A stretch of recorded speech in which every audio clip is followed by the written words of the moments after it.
नांदेड जिल्ह्यातल्या अर्धापुरातील पंचायत समिती कार्यालयातल्या एका संतापजनक प्रकार समोर येतो आहे। पंचायत समितीच्या स्टोर रूमचं दार बंद करून आतमध्ये एक कर्मचारी झोपा काढत होता असं समोर येतंय। दृश्यांमध्ये आपण पाहू शकतोय की कशा प्रकारे हा कर्मचारी गाढ झोपेत आहे। बसल्या बसल्या काम करता करता कामाच्या वेळेमध्ये हा झोपेत असलेला पाहायला मिळतोय। दरम्यान हा कर्मचारी पंचायत समितीच्या बांधकाम विभागातला आहे अशी माहिती मिळते। दरम्यान या कर्मचाऱ्यावर कारवाई करण्याची मागणी आता स्थानिक लोक करतायत।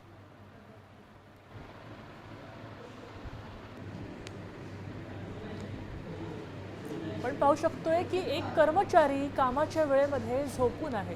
प्रशासन खरं तर इतक्या मोठ्या भारताच्या लोकसंख्येला पुरं पडत नाहीये, मात्र जे असलेले कर्मचारी आहेत ते सरळ कामाच्या वेळेमध्ये झोपा काढतायत आणि काम करत नाहीयेत हे सतत समोर येत आहे। हा कर्मचारी दिवसा ढवळ्या कामाच्या वेळेत झोपा काढताना आपण दिसून येतो।